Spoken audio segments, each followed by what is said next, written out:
Hi, boys and girls. It's Mrs. Hart here with another session on Build a Reading Life at Home. So, today we're going to be talking about how to choose just right books. This is hopefully a review for some of you, but since you have new books to choose from, either at home or online, we wanted to go over this with you. So, you're going to need a partner, someone to turn and talk with, and if you could just have the books that you've been reading maybe stacked to the side for this session, or you can be thinking about some of the online books and maybe articles or magazines that you've been reading as well. So, I want you to think about how you normally choose books. What are some things that you usually consider when you choose books to read? Go ahead, turn and talk to your partner.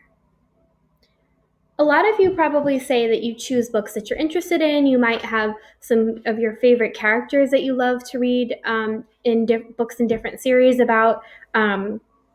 Some of you might like to read books that are easy and that you can go through quickly, or others might like to choose books that are really long so that you are reading the same thing for a longer period of time. And none of those things are wrong, right? But we want to think about how to choose a book that's just right for you so you can practice doing your very best reading and your very best thinking while you're reading these books. So, today, I wanted to teach you what this might look like and some of the things that we can think about when we choose just right books. And the first thing that you need to consider when you're choosing a just right book is to choose books that you love. We don't want you to read anything that you're not interested in. And there's plenty of choices out there between all of our ebook collections and paperback books. There's lots of different choices in lots of different categories, fiction and nonfiction. So we think that you should choose books that you love and that you care about and that you're interested in first and foremost, more than anything.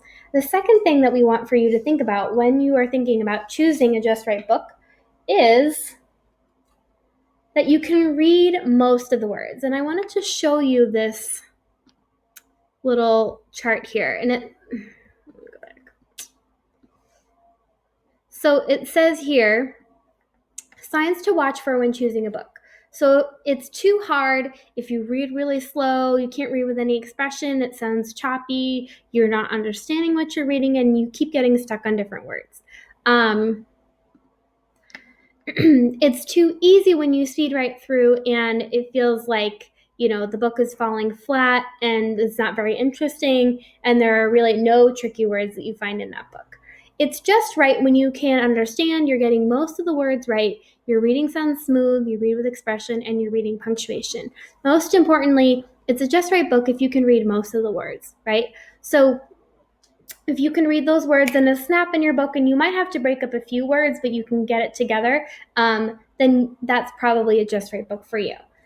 That chart also mentions the fact that when you're reading, you should be able to understand and keep the story in your mind, in your head.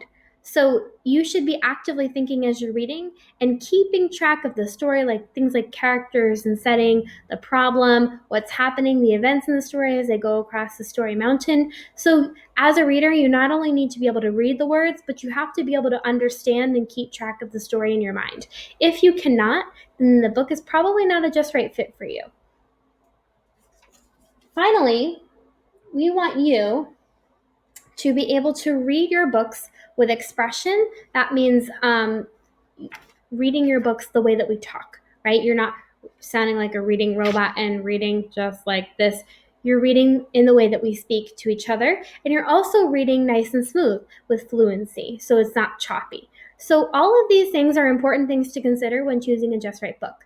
Now, I asked you to have the stack of books that you've been reading, or to be thinking about some of the online books that you've been reading over the past couple weeks. And I want you to just kind of review right now and look at these things that we want you to be doing to be choosing a just right book, and think through, are these books that I love? If they're not, then you might want to find a book that you love. Can I read most of the words in these books? If you cannot, you might want to put those books to the side for now, or save them to read with a parent, have the parent or older sibling read them to you. If you cannot keep the story in your head and you're not understanding the plot and the characters, it might be time to put the book to the side. If you're not able to read fluently with expression, it also might be time for you to put that book to the side at a later date, or or read it together with somebody and not have that be an on your own reading book. So I want you to take some time to reflect right now on the reading that you've been doing and use these questions, these ideas to guide your thinking and as you flip through your books or think about the online books that you've been reading. So just press pause on your screen and take some time to do that right now. So hopefully you have kind of figured out whether the books that you've been reading have been at a just right level, you can read most of the words, and you're understanding what you're reading, or maybe you might need to put some books to the side and find some new books that might be a better fit for you. Today in Everyday Readers, we always have to be choosing books that are just right for our independent reading. It's more than okay to read a book that is hard to understand or the words are tricky with an older parent or a sibling. More than okay to do that because you're reading it together and you're listening out loud. You can talk about it and ask questions, and someone who's older might be able to help you. But while you're at home and you're reading on your own, we need to think about all of these things so that we are making progress in our reading and are understanding what we're reading most importantly. All right, I hope that you all are building great reading lives, and I hope that you're safe and healthy at home. Happy reading, everybody.